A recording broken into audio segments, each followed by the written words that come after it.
你是否知道，在泰国南部有一条景色仿佛青藏公路一般壮阔的湿地高速路？你是否为了节约旅行时间而放弃了苏利他尼海边蜿蜒绝美的海岸公路呢？也许一般人会，但作为一个摩旅者，我不会错过旅途之中每一条绝美的道路，因为在我眼里，我称得上的路就是那一望无前、永无止境的风景。比起被人为包装的精美华丽的景点公园，那些连通每一个城市乡村的公路，才是我想去拥抱这个世界的途径和动力。比起坐上飞机快捷地到达一个个陌生的国度，我更愿意用车轮去1米米的丈量海洋和山峰间的距离，感受人类文明之间与生俱来的联系和默契。OK， 发表完回程感言之后呢，我们书归正传啊。在前面一集中我也讲过，自从到达了苏梅岛之后呢，我的摩旅呢就相当于是完成了一半。那么自从离开苏梅岛之后呢，我剩下的行程呢都可以理解成是我返回马来西亚的一个回程，只不过这个回程的路线呢和我来时的路线呢是完全不一样的。那么现在呢，我正从苏利他尼赶往帕他人的路上，在这里呢，我不走高速公路，而是直接走一条沿着海边的公路。这个路口现在变成一个网红打卡点了，他们在路中间拍照，有点危险的很。那么看大家纷纷在这里留念打卡呢，我也忍不住让边上的朋友呢为我拍了一张照。那么至于为什么这个简单的路口会成为一个网红的打卡地呢？是你看我的行车记录仪的画面就知道，这里的海岸公路呢，它是不停地在上坡下坡，同时呢又是蜿蜒曲折前行。所以说呢，在离那个上坡的地点不远处拍照的话呢，就会形成一种渐进的一种波浪感，这也是它会成为网红拍照打卡地的原因吧。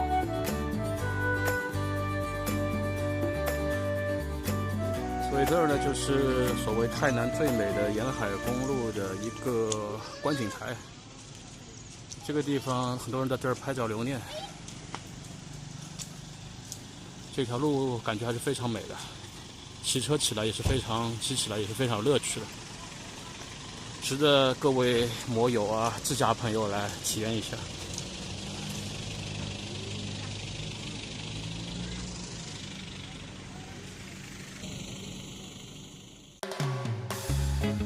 离开网红路口，再往前行驶大概10分钟不到的样子呢，就可以到达这条公路的又一个打卡点，就是这个海景观景台。那么在这个观景台的正前方呢，就是一望无际的碧蓝的大海，在大海的边上就是这条蜿蜒曲折前行的最美泰南海岸公路。那么这样的一个风景构成呢，就特别适合用航拍机在空中进行航拍。那么当然了，从空中看到的这种场景呢，和我们驾的车在这条公路上看到的景色呢，也是完全不一样的。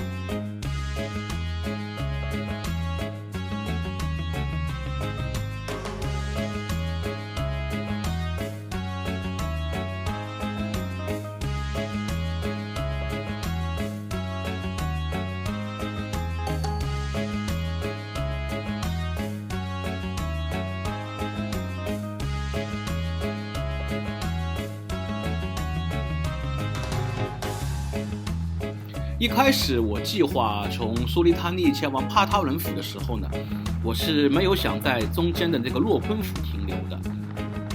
那么在查询了一些地图资料以后呢，发现洛坤府的首府城市叫做纳空斯坦玛利，这个名字念起来很拗口的城市呢，是古代中国古籍上记载的登留梅国的皇城所在地，所以它是一个有非常丰富历史的古城。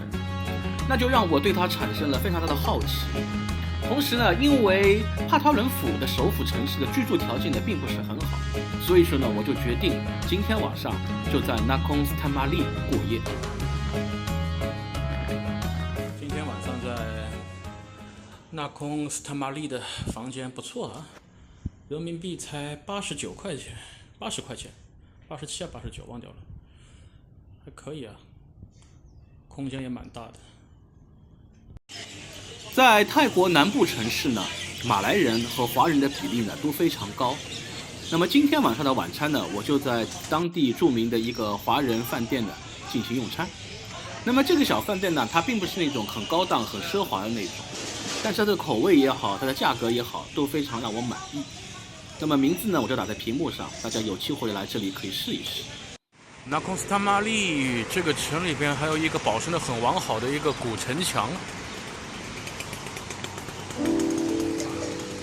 对面还有一节。现在这个城墙里边在摆摊儿，卖小吃。哦，这里边应该原先是一个城堡的感觉。哦，还挺有历史感。那空斯塔玛丽呢，不愧是一座有着深厚的文化和历史的古城。那么在整个东南亚地区呢，像这样古代的城墙能够留到现代的城市呢，并不多。那么在泰国呢，我有印象的呢，也就是清迈有古城墙。但是那空斯塔玛丽的这个古城墙的保存度和完好度呢，我感觉呢都要比清迈的高。同时，这个城墙所在地呢，也是当地的市中心广场。也是当地居民平时散步休闲的好去处。城墙还挺长的，绵延大概1-2公里长的这种感觉。你看，从这儿过去一直到那边都看不到头，应该是这座古城的曾经缠绕的城墙。现在在世界上那种老式的城墙能够留下的不多了。我靠，这种雕像晚上看着挺吓人的，我靠。为什么这里会有这么长得如此喜人的雕像啊？我靠，这是什么鬼啊？我靠，那边还更诡异的。看不懂泰语，也不知道是什么主题，反正一个长得比一个牛逼，我操！哇！我的妈呀，这个风格挺伊藤润二的啊，有点意思，有点意思。城墙下面居然搞这么牛逼、这么诡异的雕塑展，可以可以。看了一下刚才的介绍，大概的意思，它是这些都是由一些废旧材料做成的。这个艺术家的品味很猎奇啊，可以可以，尤其这个，我的妈呀！那公司塔玛丽还有这么大的一个 Central Plaza， 我靠，这个商场有点大的，光停车场就我看有1-2个足球场那么大。门口有小集市 ，Central Plaza。那公司塔玛丽这个城市不大的，充其量我们一个县级市这么大，但是这是有这么大的一个商场。而且里边人气还挺旺，巨大，我靠！这里有现场有鬼屋可以玩，我靠！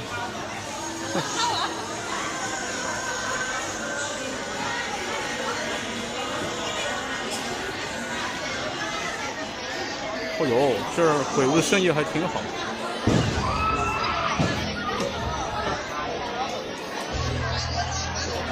在商场里玩鬼屋，第一次看到在商场里可以玩鬼屋。我靠，这里边鬼哭狼嚎的，边上却是这么祥和的在卖东西，好奇怪啊！这里还有卖车的，天哪，这个商场不比曼谷的那个商场小啊，了不得！外面还有专门的卖车的展区哦。看看车，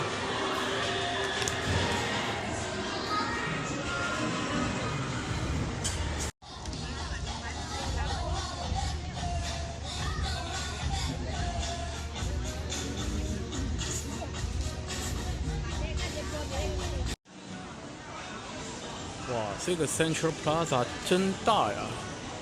这感觉比杭州的万象城啊、槟城的那个 Queen's Bay 啊都要大。那我就很难想象，那个纳空斯塔玛丽这个地方其实是一个很小的城市，它为什么会有这么巨型的商场？而且关键是里面人气还挺旺。我不知道泰国人的消费观念是怎么样，难道这儿人都比较喜欢 shopping 吗？真的好大，天哪！甚至比一些欧洲、日本的商场都要大。哇，这里那个纳空是潘玛丽的那个九王爷的那个素斋一条街，好热闹。不比槟城的那个九王爷诞的那个素斋那个摊位少了。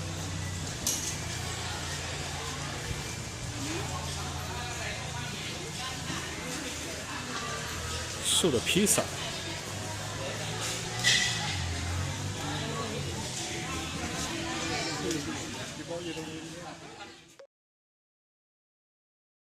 The next day， 泰国的杂菜饭啊，有肉有汤，还附送这么一大盆的蔬菜，可以随便吃，感觉比马来西亚的更厚道，哈哈。离开洛坤府的首府城市纳空斯坦玛丽以后呢，我就驾车进入了帕塔伦府的地界了。那么在这一天的上午呢，气候还是非常好的，蓝天白云呢是一路相伴。开呀，骑车就骑到了一个泰国的一个小车站，这个地方叫拉姆汤纳。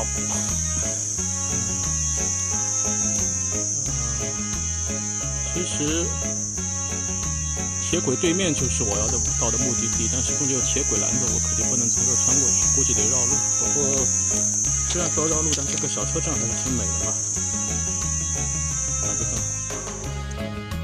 在我快到达帕塔伦府的宋卡湖湿地公园之前呢，谷歌地图不知道是不是真的了解我的喜好，它没有指引我走大路，而是给我导到了一条在当地水上村庄上面穿行的一条非常窄的小路。到他们那个湿地公园，到帕塔伦的湿地公园了，但是下雨了，只有躲一会儿了。而且这公园好像门票有点贵，要400铢外国人，不打算进去了。我看外面看看，好像也就是这么一个湿地而已。还好啊，一会儿就雨过天晴了。这个湿地公园真的没必要花400泰铢，将近80人民币进去，因为边上的村庄里边的这个游步道去看到的风景，其实跟里面是一模一样的。